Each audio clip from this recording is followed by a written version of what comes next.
Hello everyone, आप सभी का बहुत बहुत स्वागत है। हम लोग कर रहे थे ज्योमेट्रिकल फिगर और 200 क्वेश्चन हम लोगों ने कर लिया था।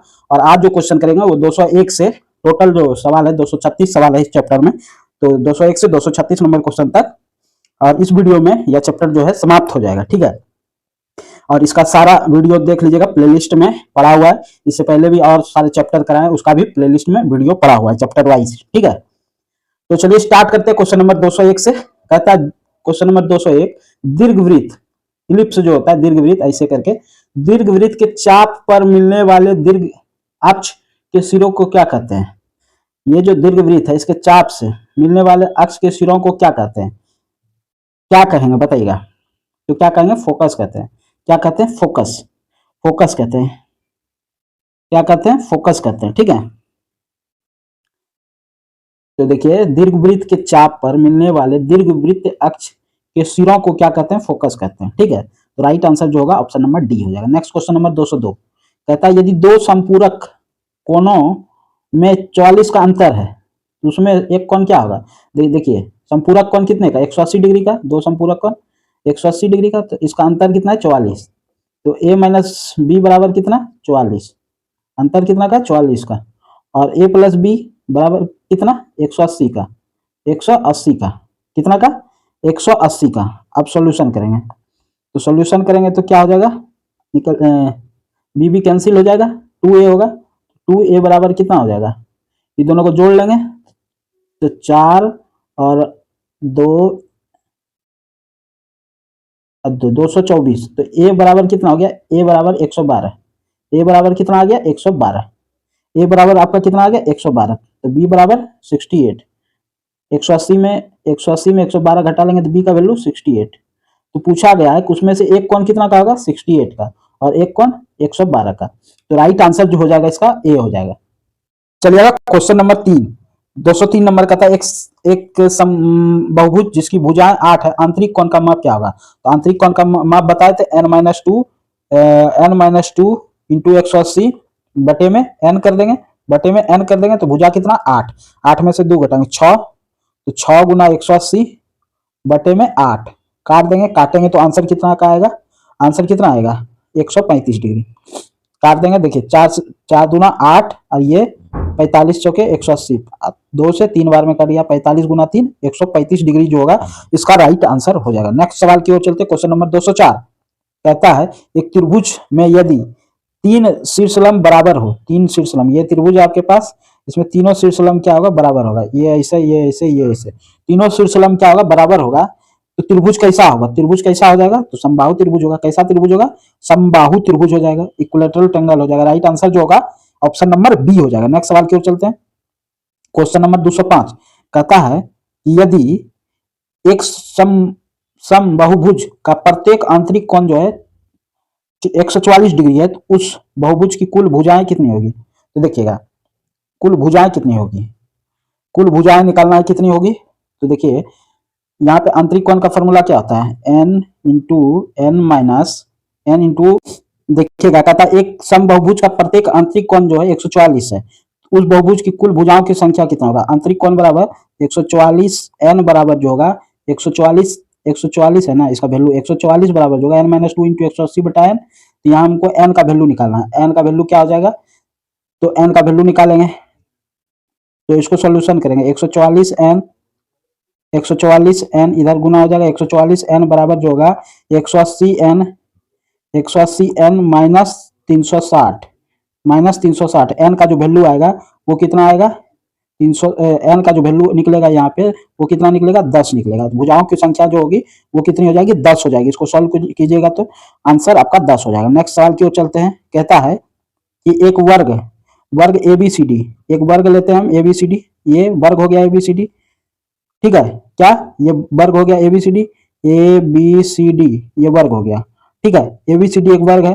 कहता है BEC एक समबाहु त्रिभुज है, BEC, तो BE यहाँ पे लगाते हैं, BEC ये वाला जो है एक समबाहु त्रिभुज है, BEC जो है एक समबाहु त्रिभुज है।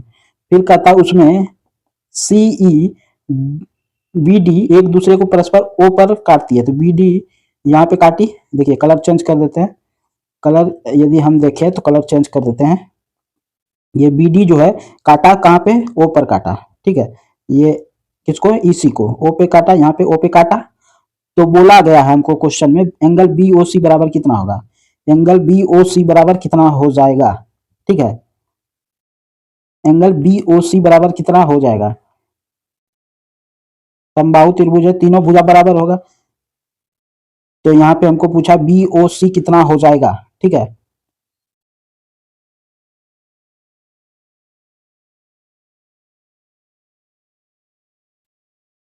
यहाँ पे हमारा एंगल ही नहीं दिया हुआ, एक भी एंगल नहीं दिया है, लेकिन मान लेते हैं कि तीनों कोण 60-60 है, समबाहु त्रिभुज है, तीनों एंगल 60-60 है, तीनों एंगल क्या है, 60-60 है। तो आपका जो है आपको निकालना है ये वाला एंगल, आपको निकालना कौन वाला है, ये वाला एंगल निकालना है, आपको निकालना है ये वाला एंगल, ठीक है।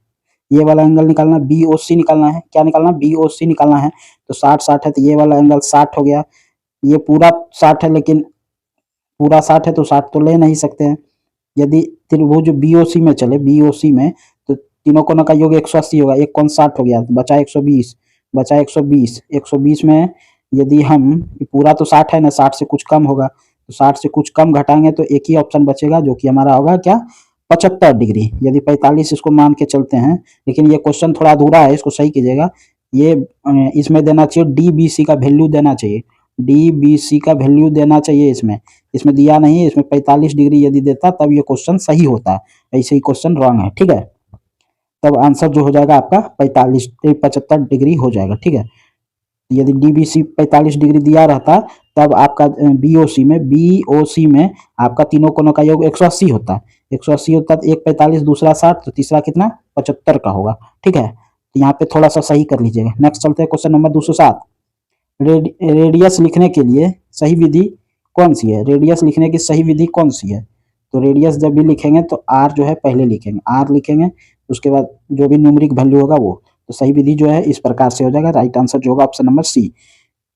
गोलीय त्रिज्या दर्शाने के लिए सही विधि कौन सा है, तो सबसे पहले जो है स्फेरिकल रेडियस, इस प्रकार से लिखेंगे, स्फेरिकल रेडियस, स्फेरिकल रेडियस, उसके बाद उसका जो वैल्यू होगा वो उस प्रकार से लिख देंगे। राइट आंसर जो हो जाएगा आपका ऑप्शन नंबर डी हो जाएगा, ठीक है। 2003 के अनुसार आयताकार सेक्शन की छड़ का संकेत है, आयत कौन कैसा दिख रहा है, ये बी वाला जो आकृति आयत दिख रहा है आपको, तो राइट आंसर यही बी वाला हो जाएगा। नेक्स्ट सवाल की ओर चलते हैं। क्वेश्चन नंबर 210 कहता है वह ठोस आकृति जिसका आधार व सिरों के अनुसार विभिन्न भुजाएं होती है, वह ठोस आकृति जिसका आधार व सिरों के अनुसार विभिन्न भुजाएं होती है, उसको क्या कहते हैं, उसको क्या कहेंगे 210 का, उसको क्या कहेंगे, प्रिज्म कहेंगे, क्या कहेंगे, प्रिज्म कहेंगे, क्या कहेंगे, प्रिज्म कहेंगे। नेक्स्ट क्वेश्चन नंबर 211 कौन की पहचान कीजिए, उसके नमन के आधार पर की जाती है, तो चित्र क्यू का मान बताइए। तो ये कौन सा अधिक कौन त्रिभुज है ना, अधिक कौन है, ऑप्शन नंबर ए जो हो जाएगा, 90 से बड़ा 180 से कम है, तो ए जो हो जाएगा इसका राइट आंसर हो जाएगा। नेक्स्ट सवाल की ओर चलते हैं। क्वेश्चन नंबर 212 तथा वर्ग के विकर्ण किस कोण पर एक दूसरे को समद्विभाजित करते हैं। तो देखिए ये वर्ग है ना, ये वर्ग है आपके पास, इसका जो विकर्ण होगा एक दूसरे को कितना डिग्री के एंगल पर काटेगा, एक दूसरे को कितना डिग्री के एंगल पे काटेगा बताइए, 90 डिग्री के कोण पे, कितना डिग्री के कोण पे, 90 डिग्री के कोण पे। ऑप्शन नंबर बी जो हो जाएगा इसका राइट आंसर हो जाएगा।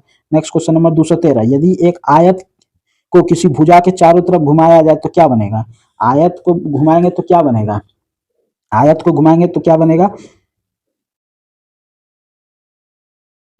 यदि किसी आयत को, यदि एक आयत को किसी भुजा के चारों तरफ घुमाया जाए, मान लेते हैं कि ये आपके पास आयत है, ये आयत है, ठीक है ना, ये आयत है, किसी आयत, यदि एक आयत को किसी भुजा के चारों तरफ घुमाया जाए, भुजा के चारों तरफ घुमाइएगा तो किस प्रकार से बनेगा, ऐसे घुमा देते हैं, मान लेते हैं तो इस प्रकार से बन जाएगा, इस प्रकार से बन जाएगा, ठीक है ना, बेलन के आकार का, किस प्रकार से, बेलन के आकार का बन जाएगा, किस प्रकार से बनेगा, बेलन के आकार का बनेगा। ऑप्शन नंबर ए जो हो जाएगा राइट आंसर हो जाएगा। नेक्स्ट क्वेश्चन नंबर 214 कहता वृत्त के उस भाग का नाम बताइए जो आर्क और कोड द्वारा बनाया जाता है, आर्क और कोड द्वारा बनाया जाता है, तो क्या बनाया जाता है, देखिए ये वृत्त है, यदि वृत्त लें तो वृत्त देखिएगा सबसे बढ़िया वृत्त ये वाला वृत्त है आपके पास, ये क्या है, वृत्त है, और ये क्या है आपका, मान लेते हैं कोड, कोड ले लेते हैं जीवा, कोड को क्या कहते हैं जीवा, ये भी जीवा है, ये भी जीवा है और ये वाला क्या है, आर्क है। ये वाला क्या है, आर्क है। इसके द्वारा जो बनता है खंड उसको क्या कहते हैं, इसको वृत्तखंड कहते हैं। वृत्तखंड को इंग्लिश में जो है सेगमेंट कहते हैं। क्या कहते हैं, सेगमेंट। इंग्लिश में जो है इसको सेगमेंट कहते हैं, वृत्तखंड या सेगमेंट। राइट आंसर जो हो जाएगा ऑप्शन नंबर बी हो जाएगा। नेक्स्ट क्वेश्चन नंबर 215 कहता है एक विषम बाहु त्रिभुज, एक विषम बाहु त्रिभुज जिसका आधार 60 mm है, तो उसके दो कोण होते हैं, उसके दो कोण कितना होगा, उसके दो कोण कितना होगा। एक विषम बाहु त्रिभुज है, ये मान लेते हैं कि आपके पास त्रिभुज है विषम बाहु, विषम बाहु त्रिभुज जिसका आधार 60 mm है, आधार 60 mm है, उसके दो कोण बराबर नहीं होगा और 60-60 भी नहीं होगा। विषम बाहु है, एक कोण 60 होगा, 90 तो होगा ही नहीं, 90 होगा नहीं, एक कोण 60 होगा, एक कोण 45 होगा, तो दोनों कोण क्या होगा, ए बी राइट आंसर हो जाएगा। ठीक है, क्या हो जाएगा, ए बी राइट आंसर हो जाएगा।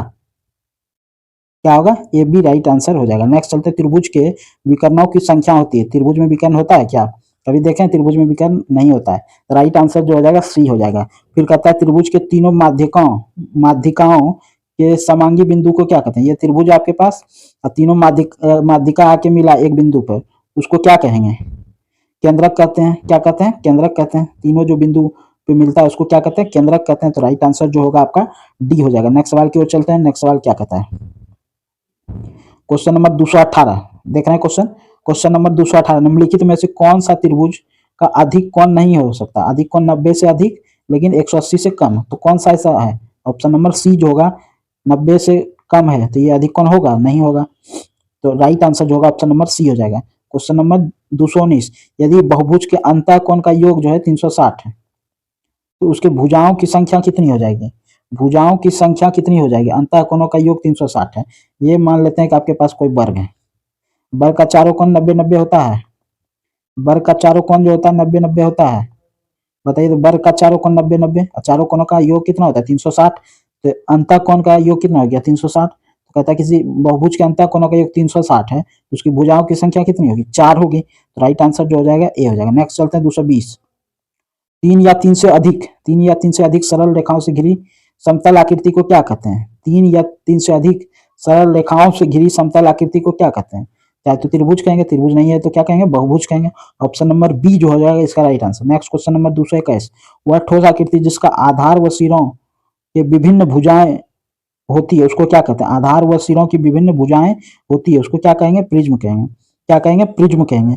आधार व सिराओं की विभिन्न भुजाएं होती है उसको क्या कहेंगे, प्रिज्म कहेंगे। क्वेश्चन नंबर 222, त्रिज्याओं से समकोण बनाकर परिधि को छूती हुई रेखा को क्या कहते हैं। त्रिज्याओं से समकोण बनाकर, ये मान लेते हैं कि आपके पास कोई वृत्त है। क्या है, कोई वृत्त है, ये वृत्त है आपके पास। त्रिज्याओं से समकोण बनाकर परिधि को छूती हुई रेखा, ये मान लेते हैं ये परिधि है, परिधि को छूती हुई रेखा क्या कहलाती है, स्पर्श रेखा कहलाती है। क्या कहलाती है, ये वाली जो रेखा कहलाएगी स्पर्श रेखा कहलाएगी। तो राइट आंसर जो होगा ऑप्शन नंबर सी हो जाएगा। नेक्स्ट क्वेश्चन नंबर 223, पिरामिड के सभी तिर्यक फलक कैसा होते हैं। पिरामिड के सभी तिर्यक फलक कैसा होगा। तो ये पिरामिड इस तरह से बनता है, यदि आप देखें तो नीचे जो होता है वर्गाकार होता है या आयताकार होता है। इस प्रकार से पिरामिड बनता है। तो सभी तिर्यक फलक कैसा होगा, त्रिभुजाकार होगा। ये जो फलक है तिर्यक फलक वो कैसा होगा, त्रिभुजाकार होगा। तो पिरामिड के सभी तिर्यक फलक जो हैं कैसा होगा, त्रिभुजाकार होगा। नेक्स्ट सवाल की ओर चलते हैं। ठोस कितने प्रकार के होते हैं, ठोस जो है कितने प्रकार के होते हैं, ठोस कितने प्रकार के होते हैं, ठोस कितने प्रकार के होते हैं। ठोस जो है दो प्रकार का, एक होता है 2D, एक होता है 2D, एक होता है 3D। क्या होता है ठोस दो प्रकार का, एक 2D डायमेंशन का, एक 2 डायमेंशन का, एक 3 डायमेंशन का। ठीक है, तो राइट आंसर जो हो जाएगा option number 1। Next question number 225, prism के सभी ऊर्ध्वाधर फलक हमेशा होते हैं। तो प्रिज्म का सभी ऊर्ध्वाधर फलक जो है हमेशा वो कैसा होगा, आयताकार होगा। क्या होगा, आयताकार होगा। ठीक है, प्रिज्म का सभी ऊर्ध्वाधर फलक कैसा होगा, आयताकार होगा। नेक्स्ट क्वेश्चन नंबर 226, एक त्रिभुजाकार प्रिज्म में कुल कितनी सतहें होती है। एक त्रिभुजाकार प्रिज्म में कुल कितनी सतहें होती है। ट्रायंगुलर प्रिज्म बनाएंगे तो उसमें कितना सतह होगा, 5 गो सतह होगा। क्या होगा, 5 सतह होगा। एक ट्रायंगुलर प्रिज्म बनाएंगे तो उसमें कितनी सतह होगी, 5 सतह होगी। नेक्स्ट क्वेश्चन चलते हैं। एक वर्गाकार प्रिज्म में देखिएगा, जैसे कि ये वाला है ना क्वेश्चन, इसका एक ट्रिक भी याद रख लीजिएगा। ट्रायंगुलर प्रिज्म बनाना है ना, तो इसमें 2 ऐड कर लीजिएगा। वर्गाकार प्रिज्म बनाना, इसमें भी 2 ऐड कर लीजिएगा। क्या कर लीजिएगा, 2 जोड़ लीजिएगा। समपंचभुजाकार बनाना है तो 2 ऐड कर लीजिएगा, ठीक है। समषष्ठभुजाकार बनाना है तो 2 ऐड कर लीजिएगा, ठीक है। सबका आंसर आ जाएगा। त्रिभुजाकार बनाना है तो कितनी सतह होगी, 5। वर्गाकार बनाना है तो कितनी सतह होगी, तो 2 जोड़ लेंगे, वर्ग में 4 भुजा, 2 6। पंचभुजाकार प्रिज्म बनाना है तो कितनी सतह होगी, 2 जोड़ लीजिएगा, 5 भुजा, 5 2 7। और सम षष्ठभुजाकार प्रिज्म बनाना है तो कितनी सतह होती है, तो 6 भुजा, इधर 2 जोड़ लेंगे, 6 2 8। ऑप्शन नंबर डी, तो यही होगा इसका राइट आंसर, ठीक है। नेक्स्ट सवाल की ओर चलते हैं। 229 तक हो गया। नेक्स्ट सवाल की ओर चलते हैं। तो इस ऐसा सवाल यदि एक को पूछ दिया और आप नहीं जानते हैं तो आपका क्या हो जाएगा, नुकसान हो जाएगा। नेक्स्ट चलते हैं 230 नंबर। कहता है कुछ ठोस सिंगल कर्व सरफेस से घिरे होते हैं, इससे अनरोल करने से कैसा सतह मिलेगी। इसे जब खोलेंगे तो कैसा सतह मिलेगा, प्लेन मिलेगा। तो राइट आंसर जो हो जाएगा बी करेक्ट आंसर हो जाएगा। कैसा हो जाएगा, बी करेक्ट आंसर हो जाएगा। नेक्स्ट सवाल की ओर चलते हैं। नेक्स्ट सवाल क्या बोला गया है कि 230 सवाल ही थे, सॉरी 230 सवाल ही थे आज के सेशन में। टोटल सवाल जो था वो 230 सवाल ही थे और यहाँ पे आपका समाप्त हुआ क्वेश्चन नंबर 201 से 230 तक। यहाँ पे जो है सेशन समाप्त हुआ। यदि वीडियो अच्छा लगा तो वीडियो को लाइक करेंगे, साथ ही साथ वीडियो को शेयर करेंगे, चैनल को सब्सक्राइब करेंगे। एक कंप्लीट चैप्टर का जो पीडीएफ चाहते हैं तो आपको टेलीग्राम पे ये पीडीएफ आपको टेलीग्राम पे मिल जाएगा। टेलीग्राम का लिंक जो है डिस्क्रिप्शन में अवेलेबल है। चैनल पे नए हैं तो चैनल को सब्सक्राइब करके वीडियो को ज़्यादा से ज़्यादा शेयर करिएगा। थैंक यू, धन्यवाद। इसी के साथ इस वीडियो को समाप्त करते हैं। और कंप्लीट चैप्टर देखना चाहते हैं तो इसका वीडियो पूरा प्लेलिस्ट में पड़ा हुआ है, जाके देख सकते हैं। और भी अन्य चैप्टर का, बेसिक साइंस का अन्य चैप्टर का प्लेलिस्ट पड़ा हुआ है, आप जाके देख सकते हैं। थैंक यू, धन्यवाद। इसी के साथ इस वीडियो को हम समाप्त करते हैं। जय हिंद।